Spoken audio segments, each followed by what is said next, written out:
adiante aqui, temos uma questão de intertextualidade, o texto clássico aqui, talvez mais intertextualizado de toda a história da literatura universal, Canção do Exílio, do senhor Gonçalves Dias, fragmento. Minha terra tem palmeiras, onde canta o sabiá, as aves que aqui gorjeiam, não gorjeiam como lá. Nosso céu tem mais estrelas, nossas vozes têm mais flores, nossas vozes têm mais vida, e nossa vida mais amores. Minha terra tem primores, que tais não me encontro eu cá. Em cismar sozinho à noite, mais prazer encontro eu lá. Minha terra tem palmeiras, onde canta o sabiá.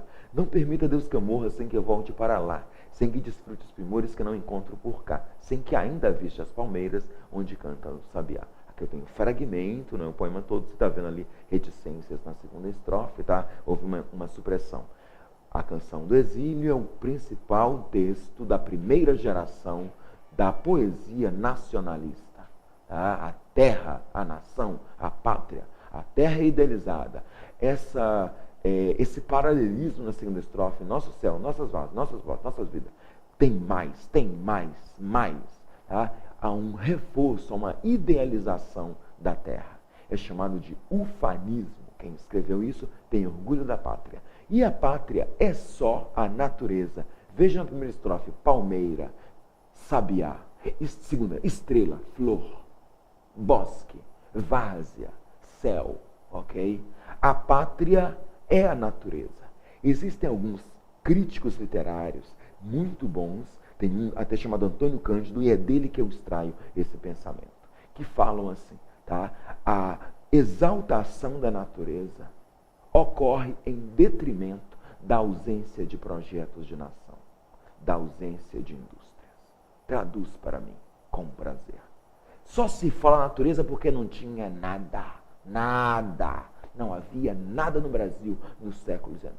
Esse poema da década de 1940. Nada, indústria, cidade. Não havia projeto de nação, coisa alguma. Se não tem nada na cidade, não, tem uma natureza muito boa. É essa a ideia. Antônio Cândido fala assim em um ensaio chamado Literatura e Subdesenvolvimento. Tá? Em um outro chamado Literatura de Dois Gumes. O que me interessa é nacionalista, porque fala da pátria. É ufanista, porque o cara tem orgulho. E é nativista, porque a pátria é a natureza. Fala-se da natureza.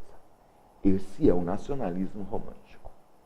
O segundo poema aqui chama-se Canto de Regresso à Pátria, é do Oswald de Andrade, um dos grandes nomes da primeira geração do modernismo, do livro Pau Brasil, que é excessivamente importante. Minha terra tem palmares onde gorjeia o mar. Os passarinhos daqui não cantam como os de lá. Palmares lembra palmeiras pelo som, tá? Mas pelo sentido há uma divergência.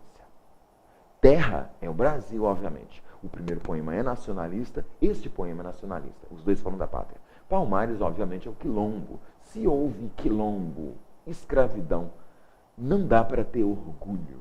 Tá? Se o primeiro poema tem orgulho da pátria, este poema não tem orgulho, não tem jeito. Só se a pessoa tiver algum distúrbio para achar que haver escravo, escravizar outro, que isso é bom, pelo amor de Deus. Então, é o mesmo assunto e mudou a perspectiva ideológica. A terra não é tão boa. Houve problemas sociais.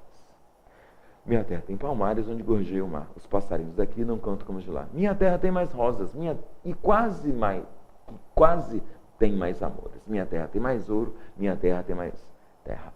Nem nativista ainda, viu? Ouro, terra, amor e rosa, eu quero tudo de lá. Não permita, Deus, que eu morra sem que eu volte para lá. Não permita, Deus, que eu morra sem que eu volte para São Paulo.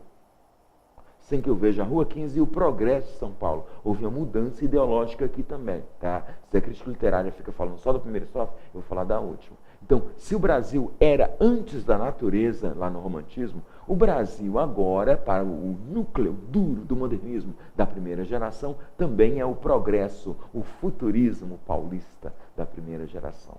É o mesmo tema, mudou a perspectiva. Fala-se tanto dos problemas sociais, tá?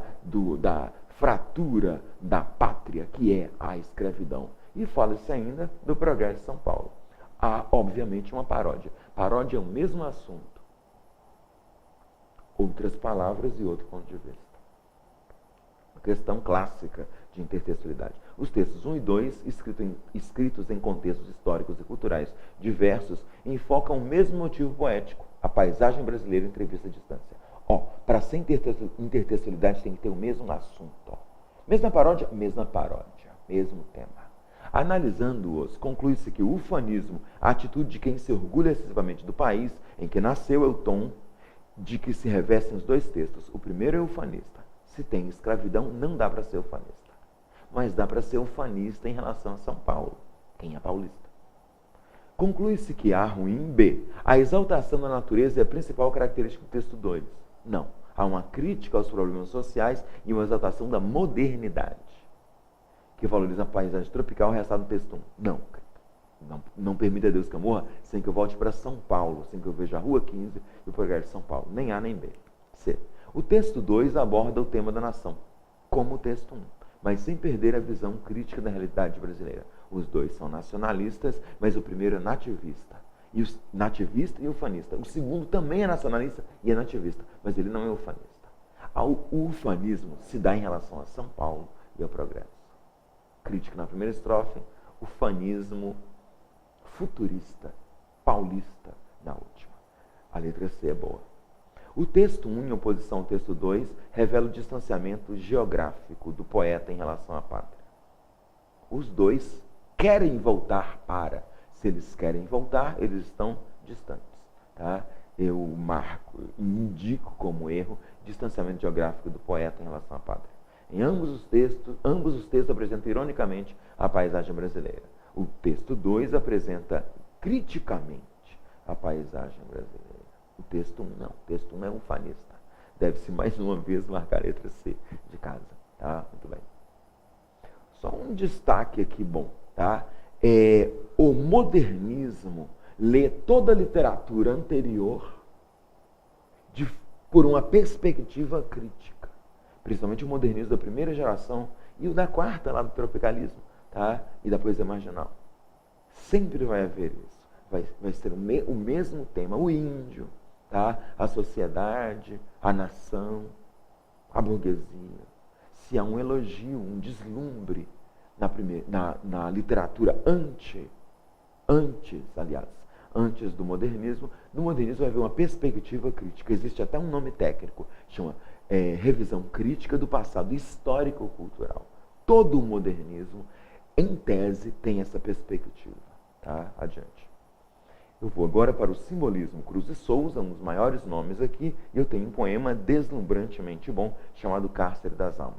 O simbolismo é uma literatura muito filosófica, é uma literatura muito elaborada e que fala de grandes temas. Não é uma literatura que está presa a um momento, a um lugar. É uma literatura que fala de temas universais.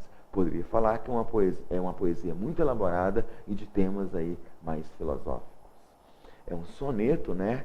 E ainda a toda alma num castre anda, pre. Soneto decassílabo. Tá? Tem rimas, métricas. Um detalhe interessante é que a forma simbolista brasileira é parnasiana.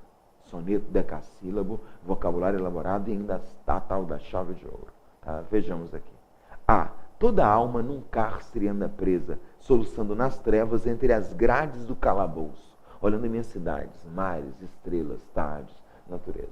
Existe até uma antítese aqui, a ideia da prisão da alma, tá? E naquele lugar terrível que é o calabouço, aquele soluçando nas trevas, tá? Atrás das grades, a alma consegue olhar só espaços amplos. A natureza, as estrelas, tá? O mar, a tarde.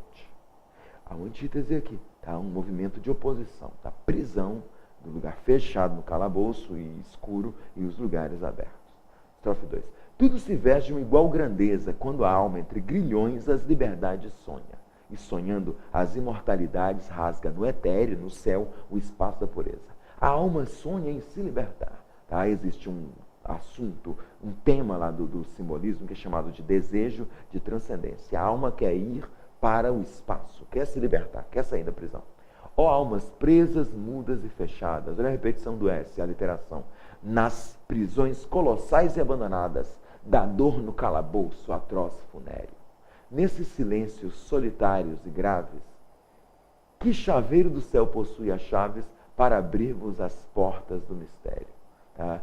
A alma quer se libertar. A prisão da alma, isso aqui não é uma metáfora, é o corpo. tá? O desejo de transcendência. Muita musicalidade, dá para ver a repetição dos sons aqui em S, tá? Esse som sibilante, tá? Repete bastante, chama-se aliteração. A forma é muito elaborada e o conteúdo é metafísico, como eu disse, é uma poesia filosófica, tá? Vejamos o que o Enem quis. Os elementos formais e temáticos relacionados ao contexto cultural do simbolismo encontrados no poema Cárcere das Almas de Cruz de Souza são elementos formais e temáticos, então assunto e a forma. A opção pela abordagem em linguagem simples e direta, não. É um soneto decassílabo, existem figuras fonéticas, tá? Existem figuras de linguagem, existe uma metáfora, o Cárcere das Almas é uma metáfora. Então não é direto, não é simples que é elaborado, de temas filosóficos. O tema é filosófico, sim, a letra A está eliminada. A prevalência do lirismo amoroso e intimista, não. O lirismo é filosófico. Existem 4 grandes temas que aparecem na literatura. Os temas metalinguísticos, os temas amorosos, os temas sociais e os temas filosóficos. Este poema que nós acabamos de ler não tem o caráter amoroso, tá? O encantamento amoroso, tá? O sofrimento, o desejo, a paixão, nada disso. O tema é filosófico, tá? O metafísico, é o desejo de alma se libertar. Alma, mundo, liberdade, tá? Essa ideia de alma e mundo, isso é filosófico. Então já está eliminada a letra B, não há caráter amoroso. O refinamento estético da forma poética. É um soneto decassílabo, rimado, metrificado, vocabulário elaborado, linguagem, muitos aspectos fonéticos, sonoros elaborados, muitas aliterações, metáforas. Tá? Então é uma forma poética refinada. Sim. Tratamento metafísico de temas universais. A ideia do desejo da melhora, o desejo de transcendência, até mesmo uma aspiração aí de uma realidade superior e melhor. Isso não é típico do Brasil. É universal. Tá? Mas por que é metafísico? Metafísica é o mesmo que filosófico.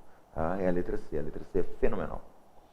Evidente preocupação do Eurírio com a realidade social. Não há. Liberdade formal. Não. A liberdade formal seriam versos livres e brancos. Mais uma vez, marco a letra C aqui. Muito bem.